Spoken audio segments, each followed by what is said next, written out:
informações importantes, exclusivas, que tem muito peso dentro do Parque São Jorge e reflexo para você que é corintiano e quer saber sobre o clube, quer estar bem informado. Independentemente se a informação é boa ou ruim, você não quer estar bem informado, aqui você vai estar sempre bem informado, porque aqui o jornalismo é profissional. Bora lá, sobre o caso André Sanches. O caso André Sanches, qual que é a novidade? Ele peticionou, protocolou um pedido para rejeição da denúncia oferecida pelo Ministério Público, ou seja, ele mandou para o judiciário, para a juíza do caso: olha, tá aqui, você recebeu uma denúncia do Ministério Público contra mim e eu estou te solicitando a rejeição por completo dessa denúncia. As alegações são baseadas na argumentação de ausência de provas concretas, de espetacularização, quase que não saiu. Mas enfim, o pedido do advogado André Sanches é esse. Ele critica muito a maneira midiática, segundo eles, esse show do promotor e tudo mais, de ir à mídia, de convocar a imprensa, de falar em pé, de vazar documentos.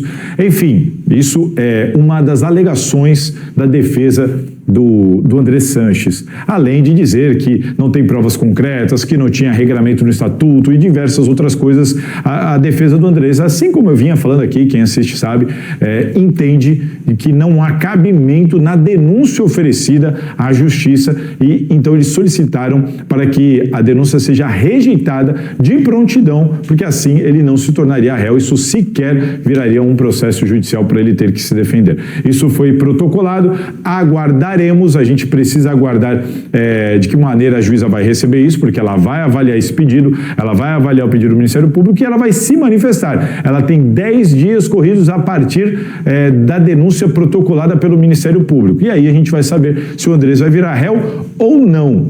Um dado importante sobre isso: o trabalho das comissões não parou. Ele vinha andando com celeridade. Eu continuo apurando essa história dentro do clube, porque eu repito aqui, na justiça só foram denunciados Andrés e Gavioli, mas dentro do clube, presidentes responsáveis pelo CORE, pelo Conselho Fiscal, pela diretoria financeira, já foram convocados a dar explicações, e eles correm um alto risco de serem penalizados dentro do clube. Se eles vão ser denunciados lá no Ministério Público ou na Justiça, são outros 500, mas dentro do clube se está correndo, as comissões estão trabalhando. Isso é bom que se destaque. E eu soube hoje que Leonardo Pantaleão, presidente da Comissão de Ética e vice-presidente do Conselho Deliberativo, está aguardando apenas a manifestação da juíza para tomar uma providência. Qual que é essa providência? Se o André Sanches se tornar réu, Pantaleão de imediato vai apresentar um ofício a Romeu Tuma Júnior para solicitar o afastamento temporário imediato do André Sanches, até a conclusão do caso. Por que disso? André Sanches já está afastado, certo? Você soube aqui que ele mesmo solicitou esse afastamento a pedido do Romeu. Só que, como foi voluntário, ele pode voltar quando ele quiser. Daí a importância do movimento do Pantaleão. Porque se o Pantaleão afastar o Andrés, aí deixa de ser um afastamento voluntário do Andrés. Conclusão: se em algum momento ele quiser voltar, ele não vai conseguir. Tá bom? Então é isso, é bom que vocês saibam que Leonardo Pantaleão está atento a essa história, falou comigo e deixou muito claro: se a juíza denunciar, se a juíza acatar a denúncia e o André se tornar réu, vai ser igualzinho foi com Augusto Melo. Pau que dá em Chico, dá em Francisco, afasta e aguarda a conclusão lá da justiça para saber o que faz depois. Tá bom? Do André Sanches, essa é a atualização. Bora que agora eu vou falar de reforma do Estatuto. A reforma do Estatuto está dando o que falar entre os conselheiros vitalícios, principalmente. Digo por quê. Romeu Tuma Júnior fazia parte da União dos Vitalícios e deixou este grupo. Qual que é a divergência? A divergência é algo muito importante para o futuro do Corinthians. Lembra que eu falo aqui? Não adianta reformar o Estatuto e falar: olha que lindo, maravilhoso, o Corinthians está salvo com este novo Estatuto. A gente tem que se atentar para qual será esta reforma. O que dirá o texto do novo Estatuto do Corinthians? casos sensíveis sobre a administração do Corinthians vão ditar o que será do futuro do Corinthians. É bom que você esteja atento a isso. E qual que é o problema agora? O problema é que tem 2 tópicos lá que dizem, por exemplo, que se algum conselheiro tiver algum filho empregado no Corinthians ou jogando pelo Corinthians, este conselheiro precisa renunciar ao cargo. Se ele tiver um cargo de diretoria, da mesma maneira. Se tiver alguém trabalhando com grau de parentesco até 2º grau, o cara não pode ser conselheiro. E mais, se tiver também algum grau de parentesco até 2º grau, trabalhando no Corinthians, não pode votar em eleição. Por quê? Porque senão os caras ficam dando o cargo lá para todo mundo para ganhar voto. É um absurdo, não é? Você concorda que é um absurdo? Deixa aqui nos comentários. Qual que é a proposta do Romeu Thuma Júnior? Votar a reforma do Estatuto por temas separados. Bom, vamos discutir o fiel torcedor? Vota-se aqui o fiel torcedor. Agora vamos discutir essa história dos conselheiros e dos parentes desses conselheiros. Os conselheiros têm que renunciar? Vota isso. Bom, o cara que tem parente trabalhando no clube, funcionário no clube, não pode votar na eleição. Agora a eleição vai ser de 3 em 3 anos, ou de 4 em 4 anos, ou de 5 em 5 anos. Vota. Ele quer fazer as votações dos temas mais sensíveis de maneira separada, para aí, aprovou, reprovou, muda esse texto, depois juntar tudo e aí pau na máquina para a Assembleia.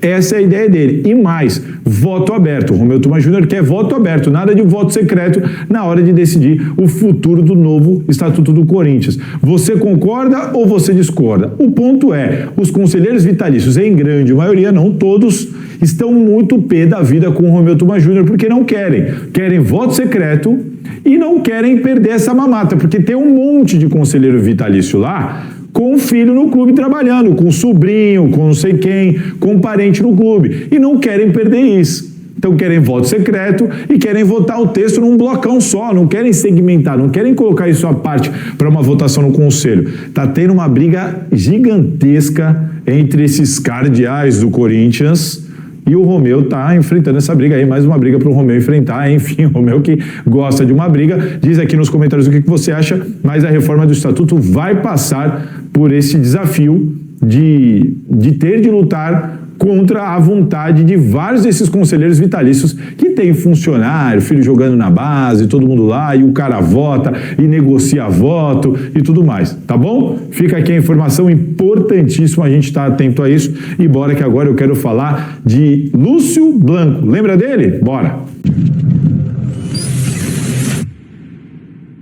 Para quem não lembra, o Lúcio Blanco era o chefe da Neoquímica Arena, ele que administrava a Neoquímica Arena, contratado pelo clube, recebendo salário, remunerado, um cara do mercado que vem para gerir a Neoquímica Arena, tocar os projetos, as parcerias, negociar e tudo mais, certo? Trabalhou no Corinthians por muitos anos, acho que por 22 anos, se eu não estiver enganado, em gestões diferentes e tudo mais, tá bom? O que aconteceu? Ele sofreu uma denúncia por assédio moral e foi afastado no comecinho de junho.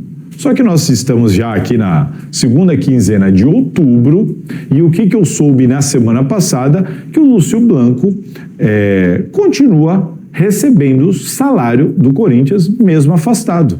Ele foi afastado, parou de exercer função, mas continuou recebendo salário. Repito, tem corintiano em todo canto, em todo lugar. Tá? Não acredito muito que algum jogador tenha coragem de ir pra balada, hein? Então, enfim, tendo ou não a concentração, eu duvido que algum jogador ouse ir, né, pra balada. Tá? Deixa o like aí, gente. Vamos embora aí pra gente continuar falando muito, né, do Esporte Clube Corinthians Paulista. Tá? Não tem informação de nenhuma empresa aí, de nome de nenhuma empresa que negocia com o Corinthians, tá? Se vocês... eu vi que tem gente perguntando o nome de alguma empresa aí, não tem informação, tá certo? E... enfim, não tem esse tipo de informação, tá? Contra o Santos não ganharam uma dividida, uma bola pelo alto do Santos. Time fraco que não ganhava de ninguém, vergonha. Cara, foi uma... Deixa o likezão aí, gente. Vamos partir para 2.000 corintianos aí. Vamos embora? Ó, deixa eu falar da situação do Dorival para vocês, tá? Acho que é bem importante. O Dorival está bancado pela diretoria do Corinthians. O Dorival tem uma ótima relação com o Fabinho Soldado, tá? O Dorival está seguro no cargo de treinador do Corinthians. Os números também, né, as circunstâncias e os números estão do lado do Dorival. Em 16 jogos, ele perdeu 2. Em 6 jogos, ele perdeu 1. Jogando cada rodada com 5, 6 desfalques, com exceção essa última. Ele chegou a jogar contra o Fluminense com 7 desfalques, contra o Vasco com 6 desfalques. Enfim. Ele, hoje, a diretoria entende que o trabalho é muito bom, a diretoria entende que não deu os reforços que ele pediu. Quando ele foi contratado, houve um acordo entre Dorival e Fabinho Soldado. Fabinho Soldado prometeu para o Dorival Júnior que daria a ele 4 reforços se ele aceitasse a proposta do Corinthians. O Corinthians não deu os reforços para o Dorival. E não deu também, não foi só por conta do Transferban. Foi por incompetência também. Porque o Transferban, para quem não se recorda, ele foi ocorrer já no final da janela. Então, por que é incompetência? Porque antes da janela abrir, você já tem que estar negociando. Antes da janela abrir, você já tem que estar negociando. Para quando a janela abrir, você cravar aquela contratação que você estava negociando. Então o Fabinho teve o pré-janela, metade da janela, um pouco da metade, e o final da janela veio o Transferban. Tá? Mas o Dorival também não vai culpar o Fabinho, ele ensinou muito bem. Então eu falei, com a diretoria, acho muito difícil uma demissão. Ele tem uma multa de 9 milhões, mas não é só por isso. É também pelo trabalho. Que, convenhamos, não é ruim, né, gente? Não é ruim. Um treinador que teve 3 vezes só os titulares em campo. O Corinthians alguém tem que dar um tapa na mesa lá, Samir Carvalho, e falar, ó, vocês vão jogar ou não vão?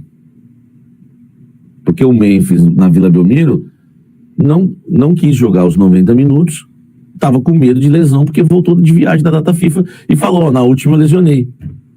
Poxa, velho, ele vai falar isso, vai confirmar isso pra alguém? Não. O Corinthians vai confirmar isso pra alguém? Não. Mas quem tá falando? Eu tô falando. Não tenho problema nenhum, não tenho medo de jogador. Eu não tenho medo de ninguém. Temo a Deus e tá tudo certo. Gostou, Reiterzinho? Isso aí você sentiu, né? Entendeu? Então, como é que vai fazer? Você tá no... Eu já citei isso aqui no canal, eu vou falar de novo. Você tá no intervalo do jogo. O Santos ganha por 2-0.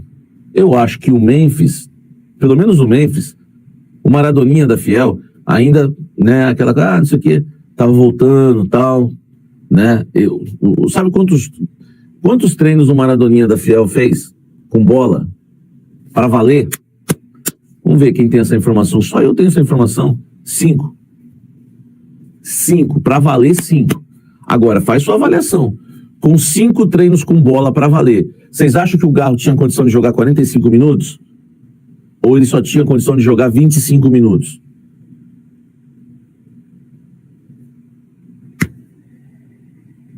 Eu, Samir Carvalho, acho o seguinte, que o Memphis e o Garro tinham que levantar a mão no intervalo e falar, ó, professor, contem com a gente. Conta comigo.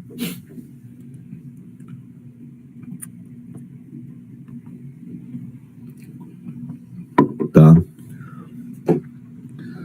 Conta comigo. O Samir, se mandar o Dorival embora, contrata quem? Isso que eu queria saber. Vai pagar a multa dele, vai contratar outra dúvida. O Walter Santos tá de brincadeira, Samir. O trabalho do Dorival é péssimo. Cara, futebol é assim, né, Walter? A gente discute, né? Mas eu acho que você tá errado.